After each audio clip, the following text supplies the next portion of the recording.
सुनाओ BSc limited अब देखिए 2627 रुपए पर क्लोजिंग हमें देखने मिली एंड 2% के आसपास की गिरावट है। कल Q2 के नंबर्स का दिन है, काफी बड़ा दिन है इन्वेस्टर्स के लिए। Hi this is Dev and watch it starry.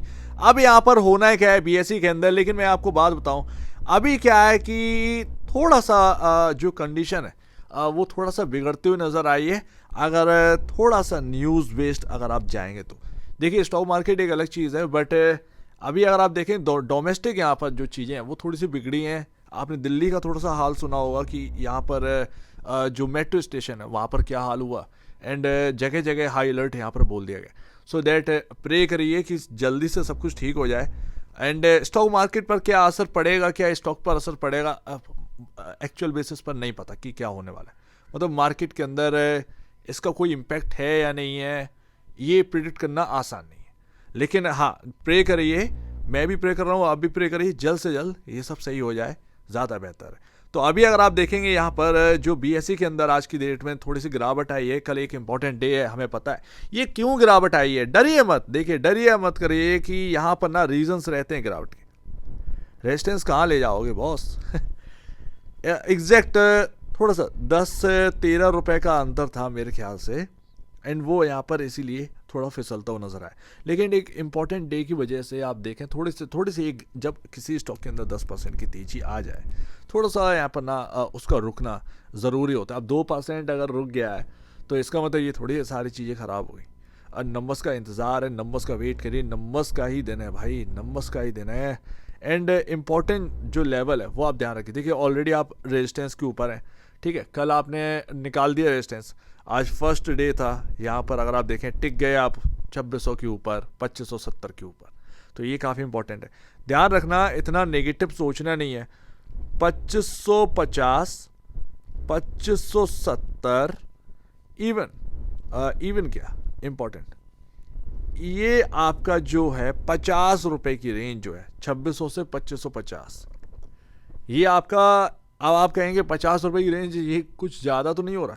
बात ये है कि अगर आप कैंडलस्टिक चार्ट के हिसाब से देखें तो 2570 से 2600 का इंपॉर्टेंट लेवल 30 रुपए की रेंज बन जाती है, 1% की लमसम।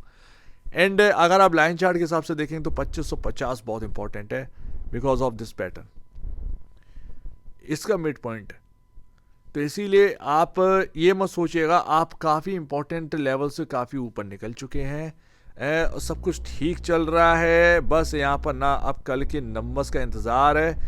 अब numbers year on year basis पर देखे जाएंगे या क्यू ऑन क्यू बेसिस पर, दोनों ही इंपॉर्टेंट। कैसे?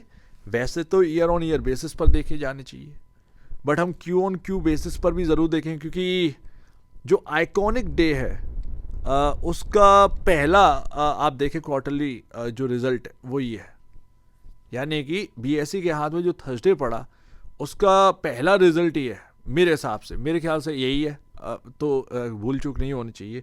तो पहला क्वार्टर है, तो देखते हैं ये आइकॉनिक डे जो इनको मिला है तोहफे में अचानक से, जो ये ना चाहते हुए भी इनके पास आ गए खिसक कर, इसका क्या बेनिफिट क्वार्टरली नंबर्स पर पड़ता है।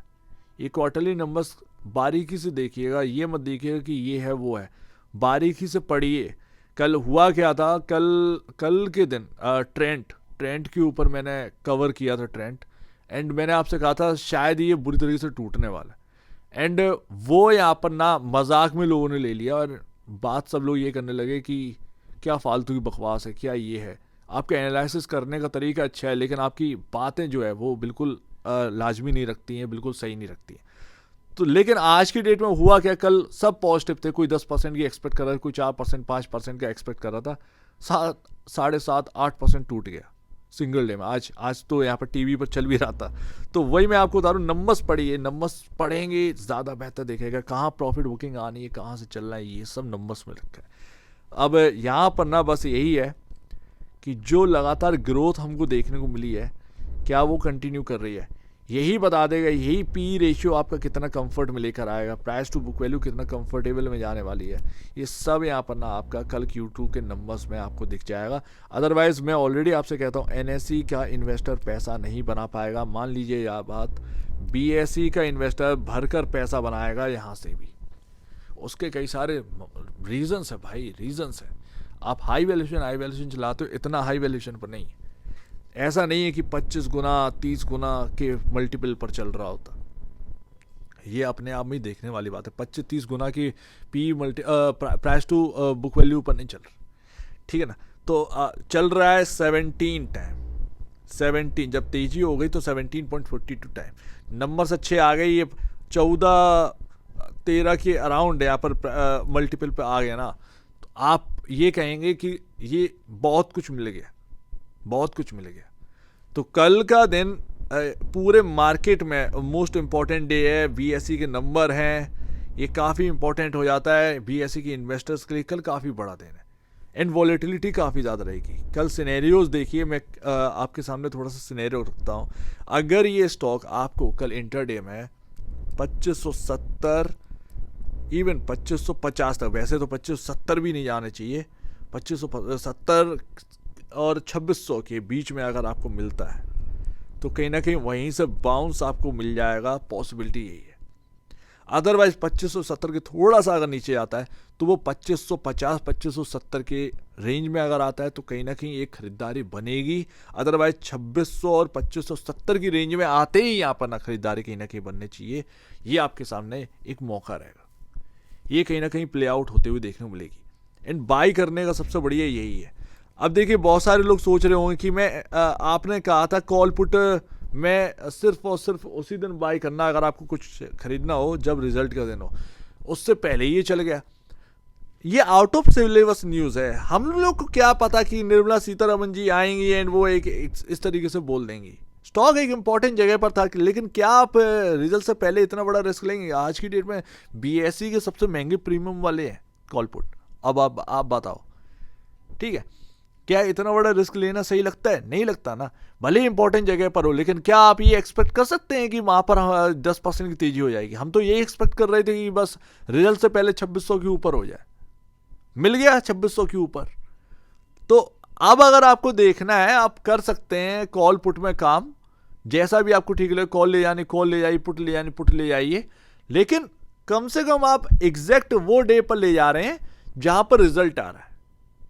हाँ, वो अलग बात है कि भाई हाँ एक मौका छूट गया, और अगर कोई उस दिन अगर कुछ समझा होगा, उसने पैसा बनाया होगा जब ये खबर आई थी, सीतारमन जी जब ये बोली थी एंड उसके बाद ये स्टॉक 10% दौड़ा, तो लोग समझ गए होंगे। कुछ लोगों ने देखा होगा कि हाँ भाई तेजी आ रही है, कहीं ना कहीं उन्होंने पैसा बनाया होगा। पैसा बनाने वाला पैसा बना दिया, बट एक्चुअल बेसिस पर तुक्के में रख लेना ये गलत बात थी, ठीक है।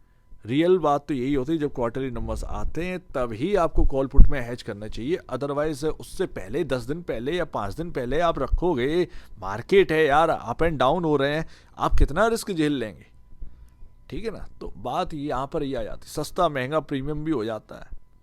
तो ये ध्यान रखिएगा आप, ये 2550 और 2600, ये 50 रुपए की रेंज काफ़ी इंपॉर्टेंट है, लेकिन उसके बीच में एक लेवल पड़ता है 2570, वो कैंडल स्टिक चार्ट के हिसाब से, एंड 2550 लाइन चार्ट के हिसाब से काफ़ी इंपॉर्टेंट है। बस इतना ध्यान रखिए। लेकिन वह 50 रुपए की रेंज है ना, तो 50 रुपए की रेंज ही लेके चलेंगे।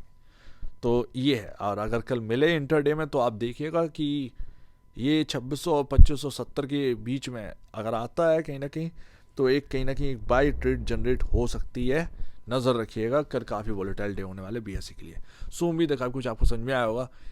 अभी यहाँ पर ना बस उम्मीद करिए एंड प्रे करिए कि सब कुछ ठीक हो जाए। डोमेस्टिक यहाँ पर जो चीज़ें बिगड़ी हैं वो काफ़ी सीरियस है, ये अच्छी बात नहीं है। अभी यहाँ पर ना उसका कहीं ना कहीं एक इम्पैक्ट तो रहेगा स्टॉक मार्केट के ऊपर, कोई भी स्टॉक हो कहीं ना कहीं उसका भी एक इम्पैक्ट रहेगा। तो ये अच्छी बात नहीं, ये काफ़ी सीरियस मामला है। जल्द से जल्द सही हो जाए, प्रे करते हैं भगवान जल्दी सही करते हैं। सो उम्मीद है काफ़ी कुछ आपको समझ में आया होगा। एक बार निवेश से पहले या बेचने से पहले अपने ब्रोकर एडवाइस से जो सलाह लीजिएगा। खुद की स्टडी करेगा, उससे बेहतर कुछ भी नहीं है। खुद की स्टडी मस्ट है, तो आप दीजिए वीडियो देखिए। वो तो धन्यवाद दोस्तों।